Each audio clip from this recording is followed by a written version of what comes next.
Share market in ಕಾಣ್ ಚಾನಲ್ಗೆ ತಮಗೆಲ್ಲರಿಗೂ ಸ್ವಾಗತ. ಇವತ್ತು ಬಂದು 19 ಮೇ 2025 ಚಿಂದ ಬೆಲೆ, ಬೆಳ್ಳಿಯ ಬೆಲೆ, ಕಚ್ಚಾ ತೈಲದ ಬೆಲೆ ಏನಾಯಿತು ಅಂತ ನೋಡ್ಕೊಂಡು ಬನ್ನಿ. ಕಮೋಡಿಟಿ ಮಾರ್ಕೆಟ್ ಇವತ್ತು ಚಿಂದ ಬೆಲೆ ನೋಡಿದರೆ ಪ್ರತಿಯೊಂದು ಗ್ರಾಮ್ ಬಂದು ಬೆಂಗಳೂರಿನಲ್ಲಿ 24 ಕ್ಯಾರೆಟ್ 9,551 ರೂಪಾಯಿ, ಹಾಗೆ ಪ್ರತಿ 100 ಗ್ರಾಮ್ ಚಿಂದ ಬೆಲೆ ಬಂದು 9,55,100 ರೂಪಾಯಿ ಆಗಿದೆ. ಅಂದರೆ ಪ್ರತಿ ಗ್ರಾಮಲ್ಲಿ ಸುಮಾರು 38 ರೂಪಾಯಿನ ಏರಿಕೆ, ಹಾಗೆ ಪ್ರತಿ 100 ಗ್ರಾಮ್ ಚಿಂದ ಬೆಲೆಯಲ್ಲಿ ಸುಮಾರು 3,800 ರೂಪಾಯಿನ ಏರಿಕೆ ಆಗಿದೆ. ಹಾಗೆ 22 ಕ್ಯಾರೆಟ್ ಚಿಂದ ಬೆಲೆ ನೋಡಿದರೆ ಪ್ರತಿಯೊಂದು ಗ್ರಾಮ್ ಬಂದು 8,755 ರೂಪಾಯಿ, ಹಾಗೆ ಪ್ರತಿ 100 ಗ್ರಾಮ್ ಚಿಂದ ಬೆಲೆ ಬಂದು 8,75,500 ರೂಪಾಯಿ ಆಗಿದೆ.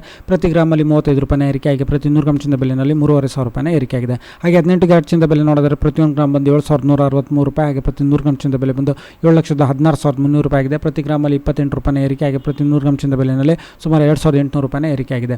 ಬೆಳ್ಳಿಯ ಬೆಲೆ ನೋಡಿದರೆ ಪ್ರತಿಯೊಂದು ಗ್ರಾಮ್ ಬಂದು 98 ರೂಪಾಯಿ, ಹಾಗೆ ಪ್ರತಿ ಕೆಜಿ ಬೆಳ್ಳಿಯ ಬೆಲೆ ಬಂದು ಬೆಂಗಳೂರಿನಲ್ಲಿ 98,000 ರೂಪಾಯಿ ಆಗಿದೆ. ಪ್ರತಿ ಕೆಜಿನಲ್ಲಿ ಸುಮಾರು 1,000 ರೂಪಾಯಿನ ಏರಿಕೆ ಆಗಿದೆ. ಹಾಗೆ ಪೆಟ್ರೋಲ್ ಬೆಲೆ ಪ್ರತಿ ಲೀಟರ್ 102 ರೂಪಾಯಿ 92 ಪೈಸೆ, ಹಾಗೆ ಪ್ರತಿ ಲೀಟರ್ ಡೀಸೆಲ್ ಬೆಲೆ ಬಂದು 90 ರೂಪಾಯಿ 99 ಪೈಸೆ ಆಗಿದೆ. ಹಾಗೆ ಕಚ್ಚಾ ತೈಲದ ಬೆಲೆ ಸುಮಾರು 5,280 ರೂಪಾಯಿಗೆ ಟ್ರೇಡ್ ನಡೀತಿದೆ. ಈ ವಿಡಿಯೋ ನೋಡೋದಕ್ಕೆ ತಮಗೆ ತುಂಬ ಧನ್ಯವಾದ. ಲೈಕ್ ಮಾಡಿ, ಶೇರ್ ಮಾಡಿ, ಕಮೆಂಟ್ ಮಾಡಿ.